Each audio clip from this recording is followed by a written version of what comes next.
Hi, everybody, and welcome back for Chapter 6 of Theodore Boone, The Accomplice by John Grisham. I'm going to jump right in. Chapter 6.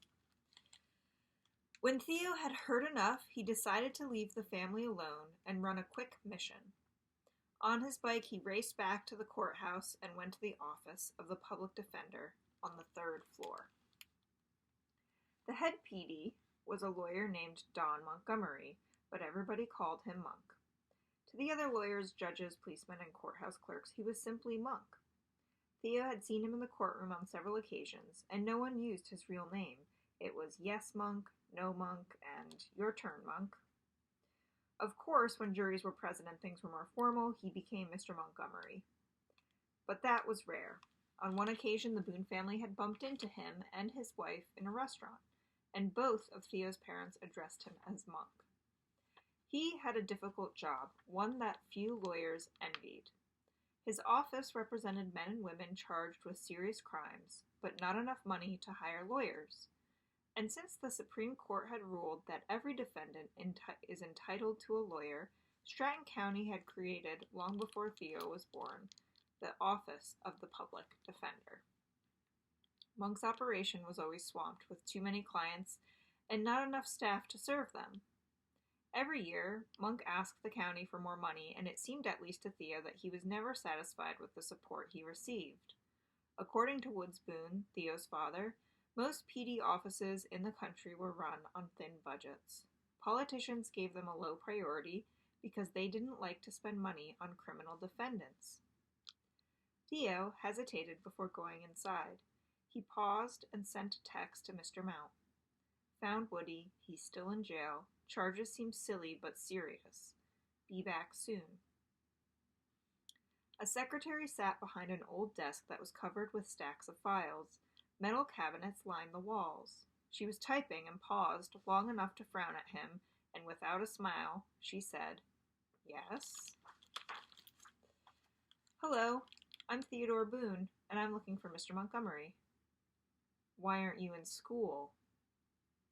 "I'm excused for a few hours. You see, my friend got arrested last night, and his case will be assigned to this office. It's a youth court matter, and I would like to see Mr. Montgomery." "He's in a big trial in the main courtroom. Judge Gantry. Youth court matters are handled by Rodney Wall." Theo did not know that lawyer. "Okay. Could I please see Mr. Wall?" "He hasn't come in yet." "When might he come in?" "I don't know. I'm not in charge of his schedule. Look, son, I'm very busy. You can check back later." She returned to her keyboard and resumed typing.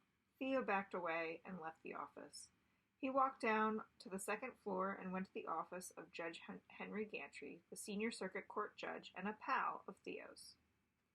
When he was dreaming, which seemed like several hours each day, Theo wanted to be a respected courtroom judge, just like Henry Gantry, a man of great fairness and wisdom.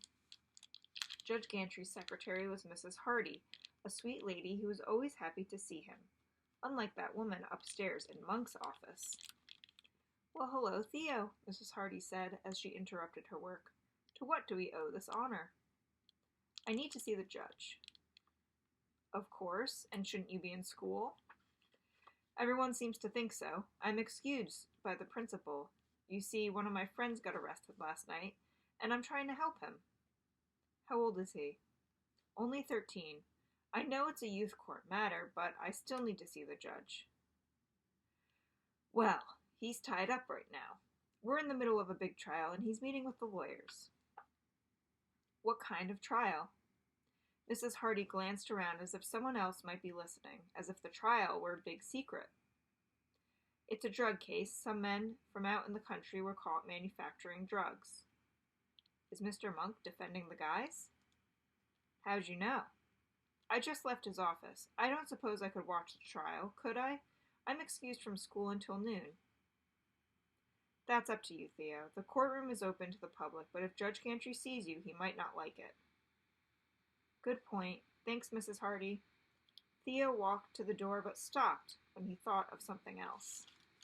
"Say, Mrs. Hardy, when does Judge Gantry set bail for new defendants, for guys who've just been arrested?" "Usually it's the first thing he does in the morning. Doesn't take long." A guy got arrested last night for armed robbery. Name's Garth Tucker, 18 years old. Have you seen his paperwork? Without looking for a file, she said, Sure, Judge Gantry set his bail at $50,000. $50,000? Yes, it's a serious crime. Of course it is, but bail wouldn't be that high for a juvenile, would it? Oh, I don't know, Theo. Bail is usually lower for juveniles, but that's another court. Yes, ma'am. Thanks. See you later. Get to school.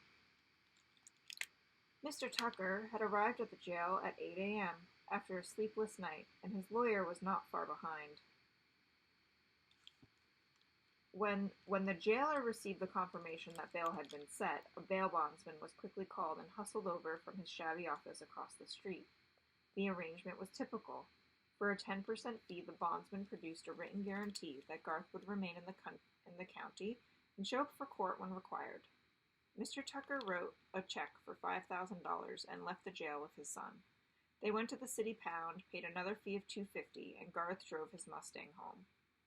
An hour later, after a shower and change of clothes, he was at school, bragging about his big adventure. By then, Woody and Tony were back in their cell playing checkers, the only game available, and killing time. Daisy was at work cutting hair in a salon. Theo was watching the clock and trying to keep out of sight.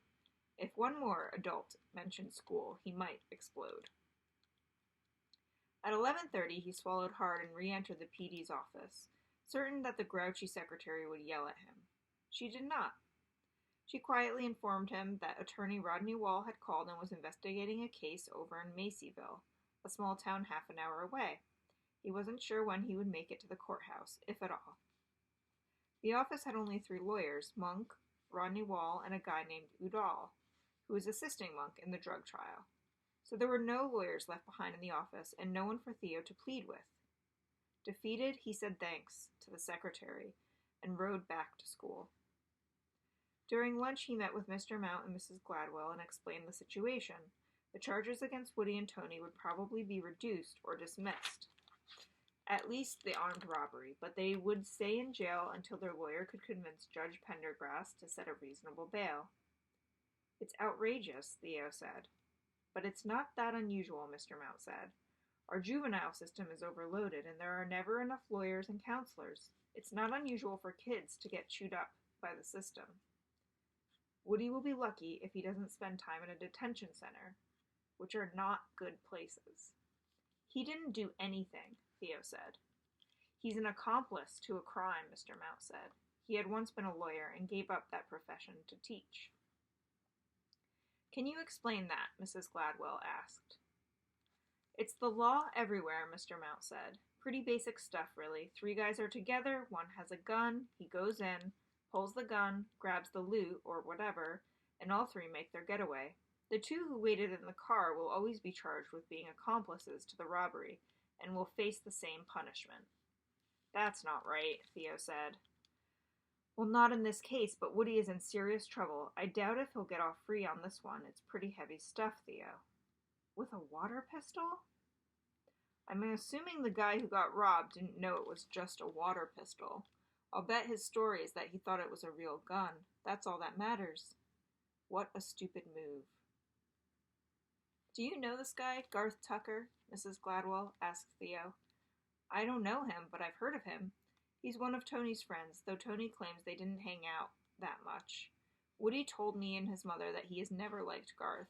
Said he always thought the guy was trouble. Woody thinks Garth was probably drunker than they realized. He must not be very smart, Mr. Mount said. And Woody was drinking too? Mrs. Gladwell asked. He had a couple of beers. Does he do this a lot? Theo didn't know how much beer Woody was drinking, and that didn't matter at the moment. He wasn't about to squeal on his buddy. I don't think so, he said. I've never seen him do it, but he and Tony are alone a good bit. Their stepfather works out of town and their mother has 2 or 3 jobs. Things are not going too well around their house. That poor kid, she said, sitting in jail with no one to help him. That's it for Chapter 6. Stay tuned tomorrow for Chapter 7. Thanks for joining.